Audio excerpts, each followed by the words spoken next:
Hi friends, আমি সাগরিকা। 1 মাস পর বাড়ি ফিরে এবার বাড়ি তো পরিষ্কার করতে হবে, তাই আজকে শুরু করা যাক বাড়ি পরিষ্কার করার অভিযান। তা আপনাদের সাথেও শেয়ার করি কি করে আমি আমার ঘরগুলো পরিষ্কার করি, ঘরটা। তো চলো দেখা যাক। আর এদিকে দেখো কি সুন্দর লিচু গাছটা, পরে দেখাচ্ছি। চলে এসেছি একটু ন্যাকড়া হাতে নিয়ে। ফার্স্টেই আমি ফ্যানটা পরিষ্কার করে নেব, কারণ পাখাতে ময়লা হলে পাখার হাওয়াটা আটকে যায়, সেই কারণে পাখাটা আগে আমি পরিষ্কার করে নিচ্ছি। আর পাখায় প্রচণ্ড ময়লা হয়েছে, 1 মাস যেহেতু ছিলাম না, তা ময়লা তো হবেই। তা ভালো করে পরিষ্কার করে নিই পাখাটা। চলো, পাখা পরিষ্কার হয়ে গেছে, এবার ঝুল ঝাড়া নিয়ে চলে এসেছি। ঘরটা ভালো করে ঝেড়ে নিই, অনেক ঝুল পড়েছে, সেই কারণে ঘরটাও ভালো করে ঝেড়ে নিচ্ছি। কোনা খামচিগুলো তো ভালো করে ঝাড়তে হবে, নাহলে সেগুলোতে বেশি ঝুল পড়ে, দেখা যায় না কিন্তু ওগুলোতেই বেশি ঝুল পড়ে। তো ভালো করে সব ঘর ঠর ঝেড়ে নিলাম। আমি খাটের পাশটাতে হাত যায় না বলে সেটাও ঝুল ঝাড়া দিয়ে একটু টেনে নিলাম। তো টানা হয়ে গেছে, এবার ওই দিকগুলোও একটু ভালো করে পরিষ্কার করে নিই, কারণ ঝুল হলে তো প্রচণ্ডই অসুবিধা। আর রাস্তার ধারে ঘর, ঝুল হবে, ধুলোও হবে, তাই জন্য পরিষ্কার করে নিলাম।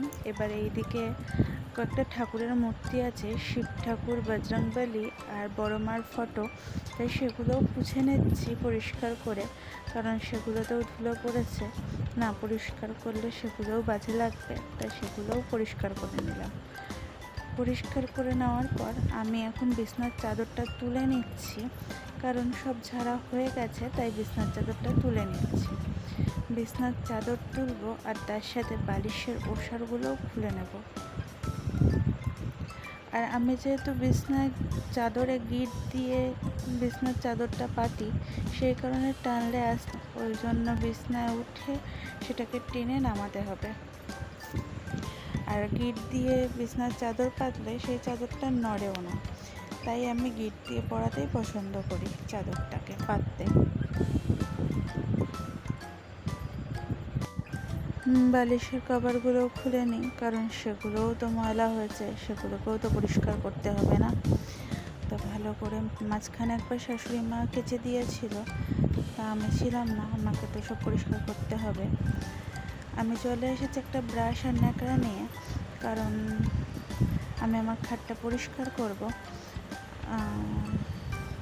এই ব্রাশ দিয়ে ঝেড়ে নিলে এই যে ডিজাইনগুলো, খাঁজগুলো আছে, তার মধ্যে ময়লাগুলো থাকলে ময়লাগুলো টপ করেই পরিষ্কার হয়ে যায়। তারপরে একটা ন্যাকড়া দিয়ে পুছে দিলেই খাট পুরো চকচকে তকতকে হয়ে যায়। তা আমি এখন খাটটা পরিষ্কার করে নিই। আর কে কে এরমভাবে খাট পরিষ্কার করো, কে কে এরমভাবে ঘর পরিষ্কার করো, একটু জানাবে প্লিজ। আর আমার ঘর পরিষ্কারটা ঠিক হলো কি না সেটাও কমেন্ট করে জানিও। কোনো ভুল ভ্রান্তি হলে সেটাও বলো যে এটা এখানে ঠিক হয়নি বা ঠিক করতে।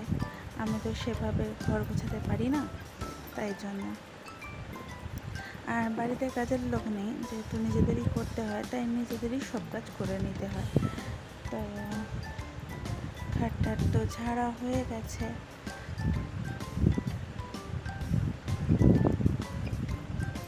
দেখো খাটটা ঝেড়ে নিয়েছি, খাটটা পরিষ্কার হয়ে গেছে। এবার আলমারিটা একটু পুছে নিই, কারণ আলমারিতেও নোংরা হয়েছে। সাথে ড্রেসিং টেবিলটাও একটু পুছে নেব, ড্রেসিং টেবিলেও ময়লা হয়েছে, কিন্তু ওইটার ভিডিওতে তুলতে পারিনি, তাই তোমাদের দেখাতে পারলাম না। সব কিছু পুছে নেওয়ার পর আমি বারণটা নিয়ে চলে এসেছি। এবার ঘরটা ঝাড় দিয়ে নিই, ঘরে প্রচণ্ড ময়লা, সেগুলো তো ঝাড় দিতে হবে, তারপরে ভালো করে ঘরটা পুছতে হবে। এই যে জামা কাপড় আর ঘর পোছার বালতি নিয়ে চলে এসেছি, ঘর পোছার ব্রাশও নিয়ে চলে এসেছি। এবার ঘরটাকে ভালো করে পুছে নিই। তা ঘরটার পুছে জামা কাপড় কেচে ছাদে চলে এসেছি। এই দেখো লিচু গাছটা তোমাদের সামনাসামনি দেখাচ্ছি, কত সুন্দর লিচু হয়েছে না। আমি বাপের বাড়ির ওখানে আম গাছ সামনাসামনি দেখেছিলাম, কিন্তু কোনোদিনও লিচু গাছ দেখিনি। আর এখানে এসে লিচু গাছটা দেখে মন যা ভরে যাচ্ছে কি বলবো। আর এত লোভ লাগছে, মনে হচ্ছে না লিচুগুলো পেরে খাই, কিন্তু কিছু করার নেই, অনেক উঁচু, পারা যাবে না। ওই বাড়িতে বললে নিশ্চয়ই দিটা পাতে দিত, কিন্তু বলা হয়নি। তা জামা কাপড় মেলে চলে এসেছি, এবার স্নান করতে যাব। এই দেখুন, তার আগে বিছনার চাদর আর বালিশের কভার টভার পরানো হয়ে গেছে, সব পরিষ্কার করে নিয়েছি। এইবার যাব স্নান করতে।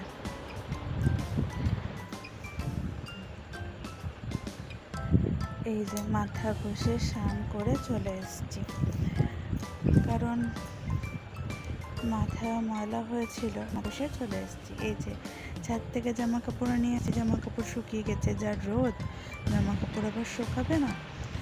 তা আজকের মতো ভিডিওটা এখানেই। যদি ভিডিওটা ভালো লেগে থাকে তাহলে লাইক করবে, কমেন্ট করবে, শেয়ার করবে, আমার চ্যানেলটাকে সাবস্ক্রাইব করবে, আমার সাথে থাকবে। ধন্যবাদ। সন্ধ্যের চায়ের সাথে